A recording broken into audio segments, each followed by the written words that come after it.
from around the globe. All I need is a kilo of apron, show me the stove. General will let you perfect the cooking them old. But it seems like Meek always has like a little jab to take at the label, whether on social media, sometimes during his interviews. Have y'all sat down and spoke about these I'm gonna be honest, when Meek taking a jab at anybody, the only way I can assume is he doing that at Atlantic Records. All we ever did was get paper, and it's real easy to say a name. Yeah. He put his album 3 years back. He's been trying to get off MMG. Ross ain't letting him out. From what I heard, and you know, I can speak more. This was at Meek's birthday party just like months ago. Was it Meek's birthday party? It was in Miami at a very popular club. I don't know if it's Club Live or whatever. Rick Ross showed up, and Rick Ross was trying to be in and about the vicinity of Meek, and apparently Meek allegedly had people instructed to say, don't allow it to happen. Rick Ross's people, I heard that situations got tense just between two camps, that guns was drawn. That's what I heard. Hey, yo, squad, what's the drill? Man, I don't know what it is with the hood, man. We keep seeing the same thing. Hood dudes, for some reason, have difficulty starting out with their homies and staying homies once things take off. Seemed like Biggie was a trail prophet when he said more money, more problems. It's a repeating cycle that destroys some of the greatest collectives in hip-hop. The new crew to fall to the come-up is MMG, mainly label boss Rick Ross and star member on the roster Meek Mill. The addition of Meek Mill to the label was like striking gold, but that gold now seems to be only flowing into the pockets of one person, and the other is tired of them playing with their bag. Now the two are at odds and even rumored to have pulled poles out on each other due to the contract issues. Where did the beef stem from? Was it due to Meek being with Ross's fiance? Is Ross pimping Meek Mill? Or is it Atlantic Records who's to blame? We're gonna find out. So without further ado, let's skip the play and get down to business. Robert Rameek Williams, also known as Meek Mill, came up in the gritty streets of South Philly. The young bull saw it all in the trenches and wanted to find a way out. That way became hip-hop. From a young age, the young spitter with the cornrows was tearing up the streets, spitting rhymes and standing toe-to-toe, battling it out with bars. Bro was nice with the bars and really was about his grind. For a youngin', his heart, ambition, and hunger could be heard in every freestyle he spit and every battle he conquered. Thursday, Friday to Saturday, the cops come on that way. I rush the back, tuck him back, try and get the crack away. Rush him back and blow this nigga back away. Meek was a Philly prodigy, even spitting back-to-back with popular battle rapper and artist Cassidy. Stop. You was the shit, but shit changed. From now on, your nickname should be Shit's name. Hustler. DJ Difference. Cop signs everywhere, death around the corner. Do what the battlefield, I slip and I'm a goner. Just came from court, the DA screaming 5 to 10. I ain't cracking for them crackers. Man, I'm riding to the end. You see that pride in my eyes? He wasn't only just talking either. He actually was a kid that became a man under the harsh circumstances of the trenches. Meek wasn't scared and ready to stand his ground to anyone, whether in the streets, face to face, or letting them know the business on wax. Me, I ain't say shit.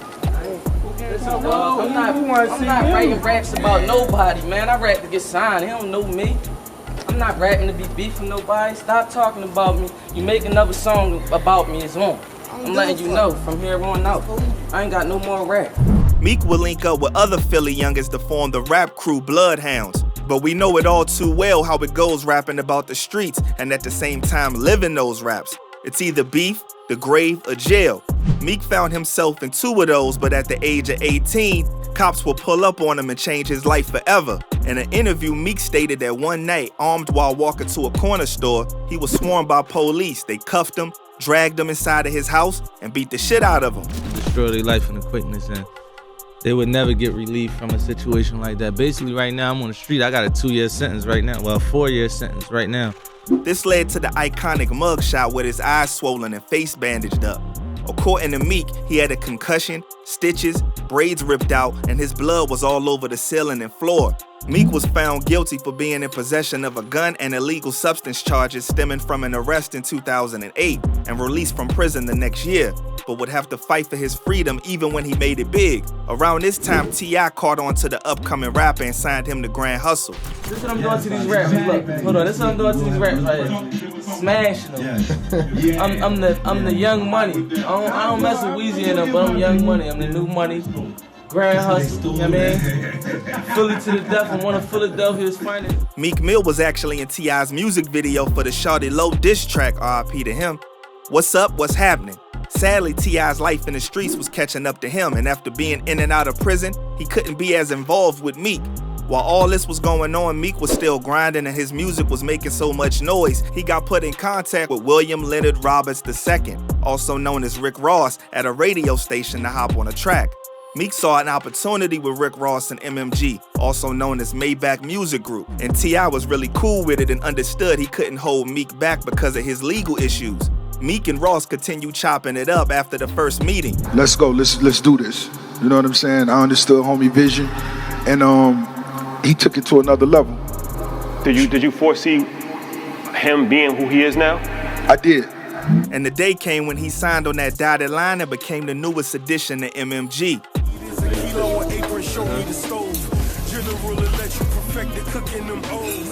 What's dope about this transition is that before Rick Ross and T.I. were doing business moves, they were in a heated beef, with Ross even dropping an interview freestyle, waving the pistol, calling out T.I. Size until I pull up the side and shoot through the tent, through the roof of the. You just poof in the booth in a sense.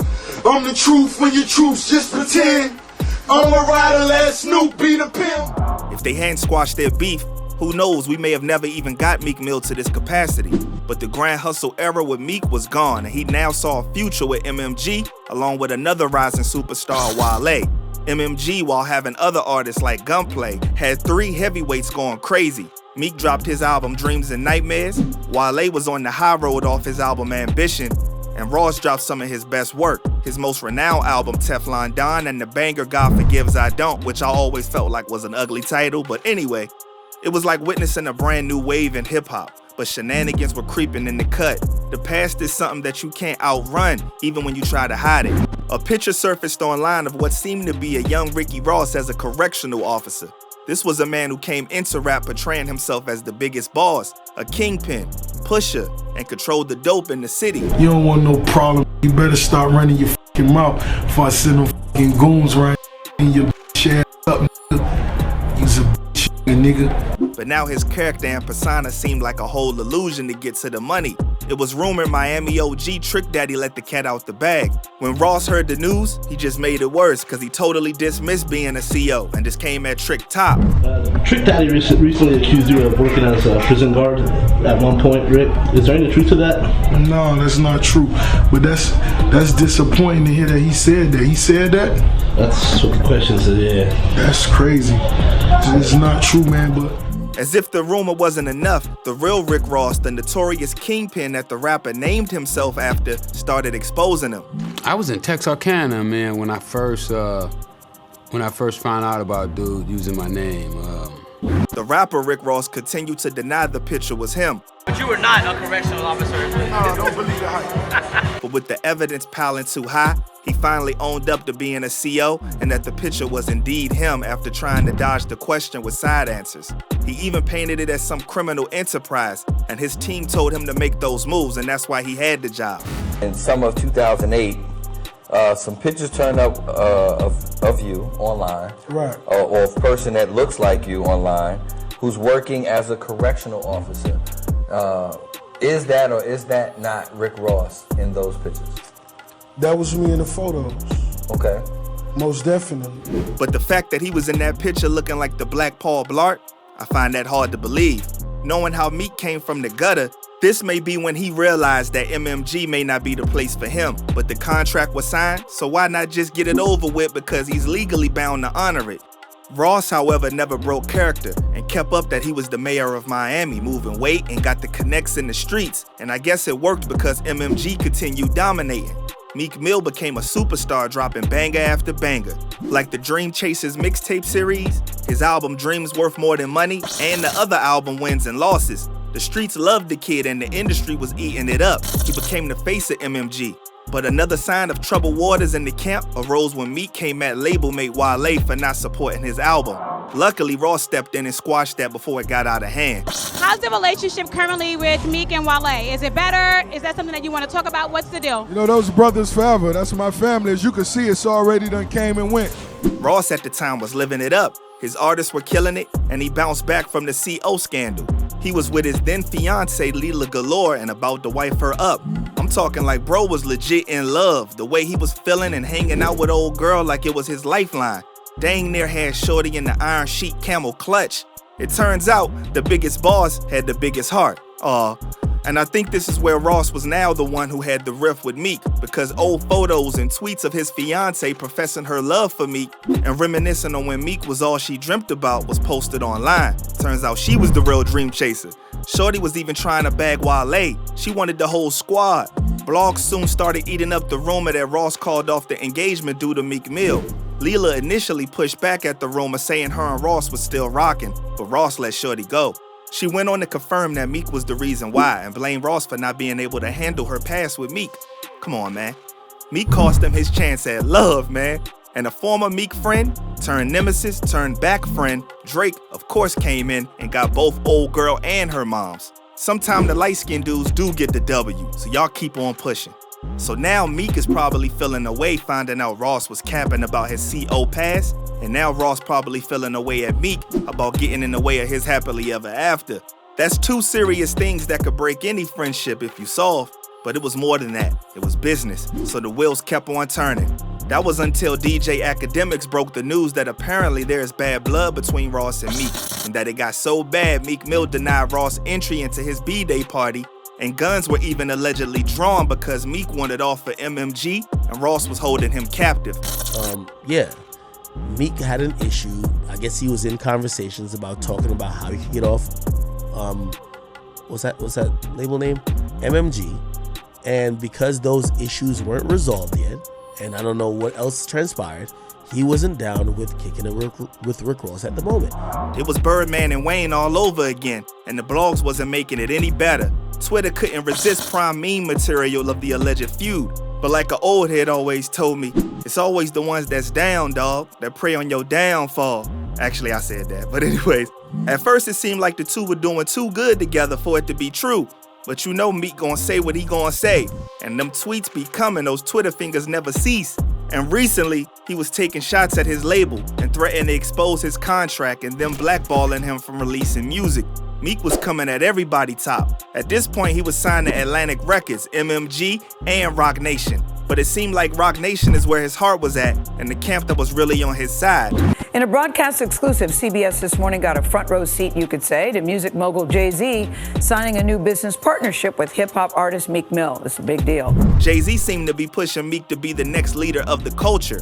And Jay said something that appeared like a shot at Ross with how he's doing Meek just to juice him for hot records. I mean, everybody can sign artists and make some money and brag about how hot they are for whatever period of time they get to be hot, 3 years, 4 years, 5 years. But for us, we look at the big picture for us. It's way beyond just signing artists in. In fact, Jay-Z funded millions for Meek's legal fees. That helped him become a free man. Jay-Z actually responsible for some of my legal fees, which I thought was like the dopest in the world because it was some millions of dollars. I don't even think I could have afforded it. Now, why would Jay have to do all of that and not Ross? Things that make you go, The two became crazy close in the industry and was bringing change to the culture. Meek was operating with the gatekeepers and billionaires. We were witnessing Meek's level up and potentially his break from MMG to Rock Nation. Academics also seem to agree Meek is trying to drop albums, finish his contract, and be done with the boss Rick Ross. I believe that Meek has figured out a way, whether through, how he normally acts or through Rock Nation, that he wants off of MMG. Okay? Might take an album, might take 2 albums, might take 5. And I think whenever that happens, he's going to put out a project and then afterwards he won't be on MMG. Ross has kept his cool, doing damage control in interviews, not feeding into any of the drama or rumors about the beef between him and Meek. How would you describe your relationship with Meek today? I feel like we both hustlers. You feel me? As you could see, Meek Mill posted my artwork last night. And that's how it is. That's one thing about life. You either grow together or grow apart. It's a smart move to try to calm the noise business-wise. Ross is more investing in himself and bossing up than uplifting MMG. You haven't really heard of MMG like before. Instead, Ross is doing books and real estate and endorsements. Hey, let me show you the levels to this. Meek Mill, all he shows off is chains and rollies. All Rick Ross keeps showing off is properties. Meek may be a victim right now to the exact thing academics were speaking on about how labels suck that one successful artist dry. Pause. They told me one thing right here. And this is, I only told the story just to tell you this one line. And this explains what Meek is saying right here. Why Meek is talking as an artist. Let me read what Meek said. Ask the record label, how much have you spent on me as an artist and how much have you made off me as an artist? I'm about to make my record deal public by Monday. Just let the world see what these people on. Guess what he also said? Jay-Z doesn't treat his artists like that. No wonder Meek is leaning towards his team. And that's why labels like QC is winning, because they own it and they're trying to put their artists onto game. That's what a real, like when you hear that Jay-Z gave Rihanna back her masters, that's a real move. The era of MMG seems to be fading, and when Meek goes, then that might be the end. That might be the last straw. Ross will be good because he's invested his Meek money smartly into other things. But what about the other artists on the label? Time will tell. One thing's for certain, Meek coming for his. So there you have it. Thanks for kicking it with your boy. Appreciate the love and support. I'll catch y'all on the next one. And remember, stay smart, stay alert, and stay real. I'm out.